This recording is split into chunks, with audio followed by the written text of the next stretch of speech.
నమస్తే అన్న. అన్న నమస్తే అన్న. అమ్మాయిలు ఎటు పోతుర్రో ఏమో అర్థం కావట్లేదు. ఒక అమ్మాయి 5 లక్షల ఫాలోవర్స్ 5 లక్షలు సంపాదించి అబ్బాయిని వదిలేసి బస్సు డ్రైవర్తో లేచిపోయింది. దాని గురించి ఏమంటారు అన్న? రీసెంట్గా ఇప్పుడే ఈరోజు పొద్దున్న నుంచి మార్నింగ్ నుంచి ట్రోల్ అవుతుందన్న. కేరళ రాష్ట్రంలో ఒక మంచి ఇన్ఫ్లుయెన్సర్ అనమాట.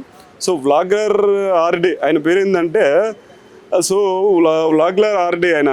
సో ఆయన ఏంటంటే పాపం దాదాపు 2 సంవత్సరాలు ప్రేమించి 2 సంవత్సరాల కిందట పెళ్లి చేసుకున్నాడు. అంటే 2022లో, అది కూడా ఆన్లైన్లో చూసే, సపరేట్ ఏం లేదండి, ఆన్లైన్లో చూసి ఆన్లైన్లో చేసుకుని సపరేట్గా మంచిగా పెళ్లి చేసుకుని మంచిగా చూసుకుంటూ ఉన్నాడు.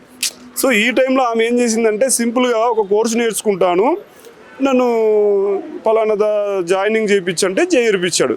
సో రోజు వచ్చిపోతున్నటువంటి ఒక బస్సులోనే, ఆ బస్సులో ఉన్నట్టు కండక్టర్ని ప్రేమించింది, బస్సు డ్రైవర్ని కాదండి, కండక్టర్ని ప్రేమించింది. కండక్టర్ ఏం చేశాడంటే లవ్లో దింపేశాడో తర్వాత ఏం చేశాడో తెలియదు. సో ఇందులోంచి నవ్వడానికి ఏం లేదండి, సీరియస్గా తీసుకోవాలి.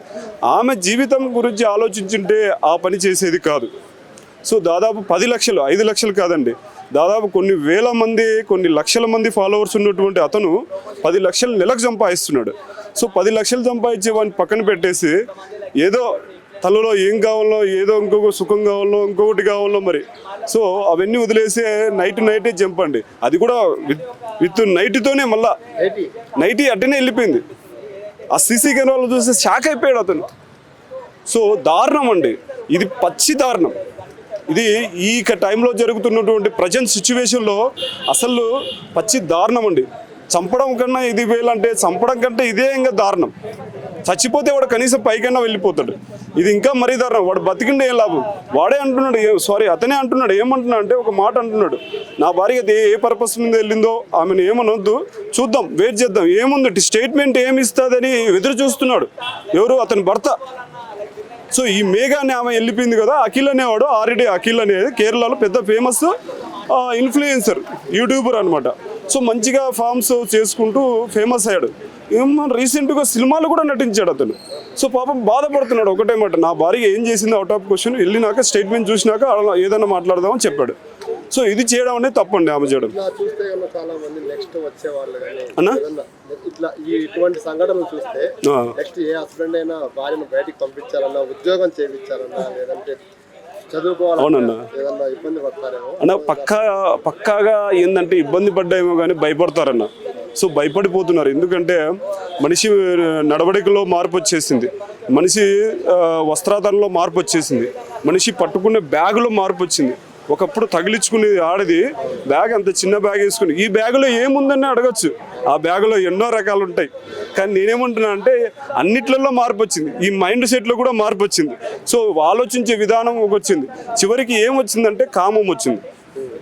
కామనాం తురాణం నభయం నా లజ్జ అంటే ఏంటంటే అర్థము, కామంతో కళ్ళు మూసుకొని పోతే సిగ్గు, లజ్జ, మానం, మర్యాద ఇవన్నీ ఏముండవు. సో పోతులూరు వీరబ్రహ్మేంద్ర స్వామి చెప్పినట్టు మాది కర్నూలు జిల్లా అంటే, నంద్యాల జిల్లా. సో మాకెళ్ళి ఏంటంటే ఆయన ఫేమస్, శ్రీ పోతులూరు వీరబ్రహ్మేంద్ర స్వామి అనే ఆయన ఫేమస్, కాలజ్ఞానం చెప్పాడు.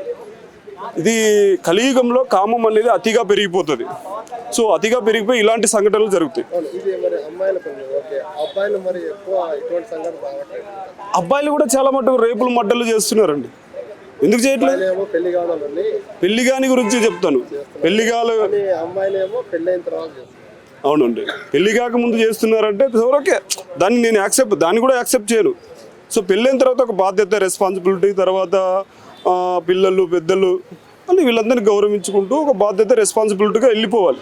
ఇక్కడ నేనేమంటున్నా అంటే, ఏదైనా కానీ మ్యారేజ్ చేసుకునేటప్పుడు 1కి 10 మాటలు, ఎవరు పెళ్లి చేసుకోబోయే వాళ్ళు 1కి 10 మాటలు ఆలోచించుకోండి. వెనక ముందు ఫ్రంట్ బ్యాక్ అన్ని రకాలుగా ఎంక్వైరీ చేసుకోండి. ఇప్పుడు పాతకాలంలో ఒక సామెత ఉన్నది, ఒక పెళ్లి చేసుకోవాలంటే 1000 అబద్ధాలు చెప్పాలి అన్నారు. అది నిజం, 1000 అబద్ధాలు చెప్పండి. కానీ ఈ కాలంలో, ఈ కలియుగంలో, ఈ జనరేషన్లో ఏం చెప్పాలంటే చెప్పడం కాదు, 1000 నిజాలు తెలుసుకోవాలి. సో అమ్మాయి గురించి అయినా అబ్బాయి గురించి అయినా 1000 నిజాలు తెలుసుకోవాలి. ఎక్కడ ఏంటి, ఏం చదువుకుంది, ఎక్కడున్నారు, ఏమున్నారు, వాళ్ళ ఇంటి అడ్రస్ ఏంది, కథ ఏంది, ఇంటి వెనకాల ఎవరున్నారు, ముందర ఎవరున్నారు, సో నేననేది తప్పుగా అనకూడదు, లేడీస్ అయినా జెంట్స్ అయినా అందరు కూడా చెప్తున్నాను. ఇంకొకటి చాలా మంది ఇప్పుడు ఏమంటున్నారంటే అమ్మాయి గురించి ఎంక్వైరీ ఏం అవసరం లేదు, జస్ట్ ఫోన్ లాక్ ఓపెన్ చేస్తే చాలు, అసలు ఏముండా ఏంటి తెలుసుకొని అమ్మాయి దాని గురించి ఏమంటారు మీరు? అంటే లాక్ ఓపెన్ చేసి ఇస్తే మాత్రం అందులో కొన్ని రకాలైనటువంటి నిక్ నేమ్లు పెట్టింటారు.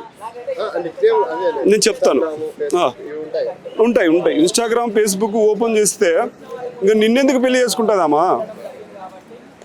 ఇన్స్టాగ్రాము, ఫేస్బుక్, యూట్యూబ్, లేకపోతే ఆ చెత్త చాట్ జీపీటీ ఏదో ఉంటాయిగా, అవన్నీ ఓపెన్ చేపించి నీ ముఖాన చూపిస్తే ఆమె నిన్నెందుకు పెళ్లి చేసుకుంటుంది? అరే నా ముందర నువ్వు ఓపెన్ చేయబోయే అమ్మాయి అంటే అరే నువ్వు మూసుకొని పోరా పోయి ఫస్ట్ ఇక్కడి నుంచి అంటది. అవును, అదే కదా నేనంటే, అది కరెక్టే. కానీ ఆమె ఇస్తే కదా, ఒరే నాయన పెళ్లి కాకముందే నువ్వు ఫేస్బుక్, యూట్యూబ్, ఇన్స్టాగ్రామ్ చూస్తానంటే ఎవడు పెళ్లి చేసుకుంటాడు? పెళ్లి కాకముందు నువ్వు టార్చర్ పెడుతున్నావు, నాకు ఏళ్ళు పెడుతున్నావు ఏంటో వెనక అంటే, నువ్వు ఇప్పుడే నన్ను గుచ్చుతున్నావు అంటే రేపు పొద్దున ఇంకెంత గుచ్చుతావురా బాయ్ అని చెప్పి చేసుకోరు. సో అబ్బాయిలు అడగడం తప్పులేదు, అమ్మాయి చెప్పకపోవడం తప్పులేదు. ఆమె చెప్పాలంటే మనసు ఉండాలి, ఇచ్చేయాలి. ఇవ్వదు, ఎందుకు ఇస్తారు? ఇదే చెప్పినా కదా, నువ్వు పెళ్లి కాకముందే నన్ను అనుమానిస్తున్నావు అంటే, డౌట్ పడుతున్నావు అంటే ఇంకా రేపు పొద్దున ఇంకెంత ఉంటుందో. అది కథ. థ్యాంక్ యూ అండి.